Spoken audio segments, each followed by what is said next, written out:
So hey guys, very good morning. Myself Mayur Kaklodar, and in this video we will talk about a various arithmetic condition that is going to in different way, or like in clinical scenario they are going to asking on the repetitive exam. And we most of the time we are confused among these you are seeing on the screen. So let's make it simple. Here is total 6 condition. They sounds familiar, which is erythema migrans. The second one is erythema nodosum. Third one is erythema marginatum.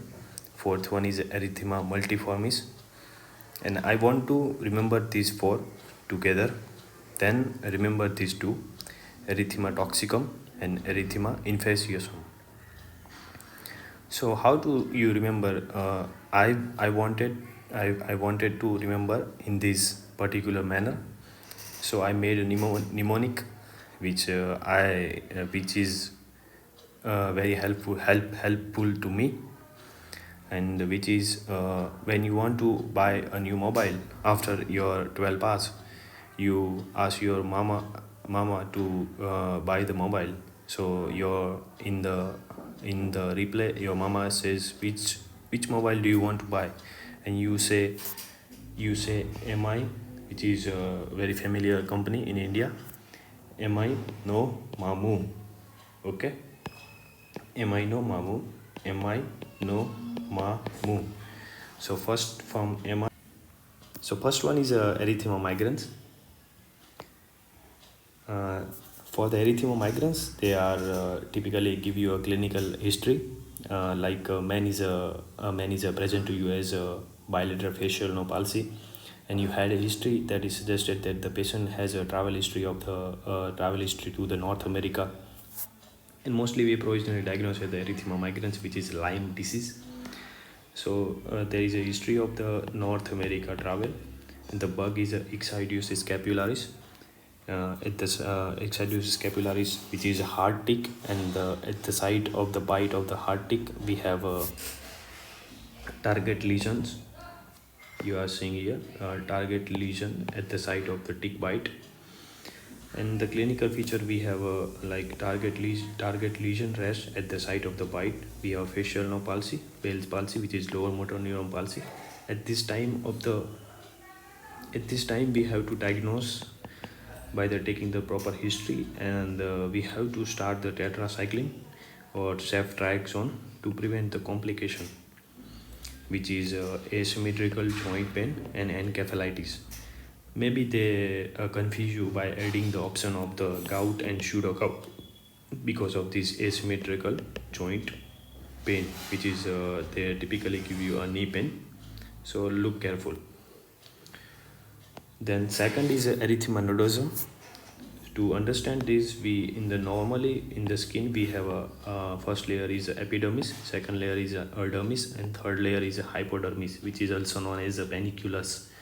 And inflammation to this hypodermis, it is called as a paniculitis, which is present to as a painful eruption over the entire aspect of the tibia.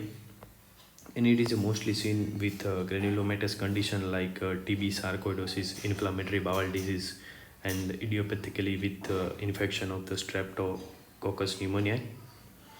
And you see here we have a find this red rash over the entire aspect of the tibia. Then third one is erythema marginatum. In this condition we only remember these 2 things, which is the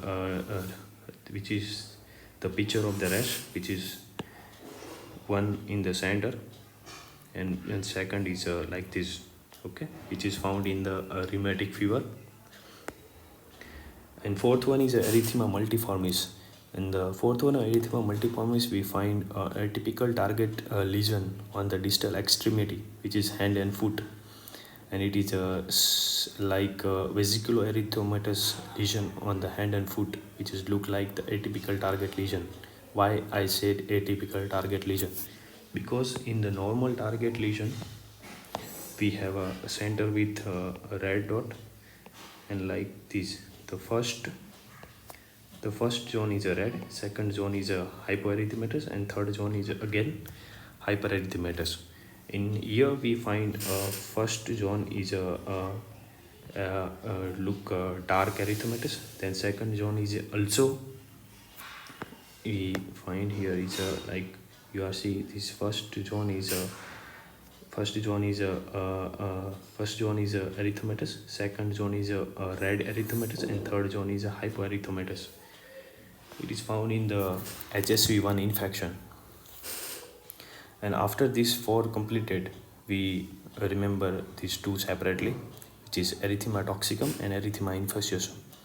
So Erythema toxicum name itself suggested that I am a toxic, but it is not. It is a normally complete normal finding in the newborn baby, and it is subside with the time. And second is Erythema infectiosum. It's mostly give you a history like it's mostly give you a clinical variant of like school going children are present to you as a rash on the cheek, which is look like to you as a slap cheek appearance, which is caused by the parvovirus B19.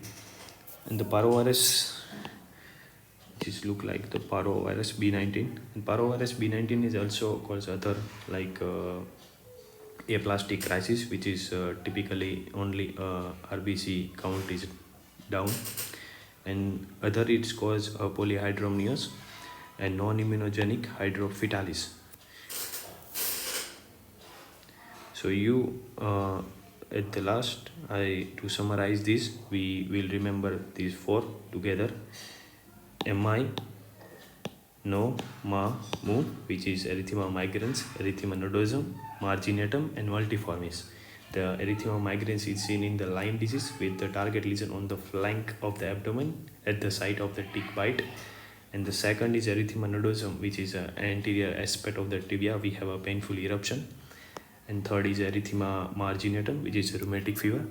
And fourth one is Erythema multiformis, which is patient is present to you as a vesicular erythematous target looking like lesion on the distal extremity, hand and foot, which is with HSV1 infection. Then the one is Erythema toxicum, which is completely normal finding in the newborn, and the Erythema infectiosum, which is the parvovirus B19, slap cheek appearance, school going age group.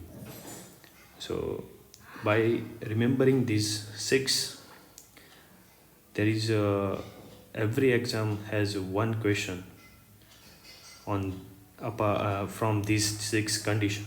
So you have to must remember this condition for your exam. Thank you.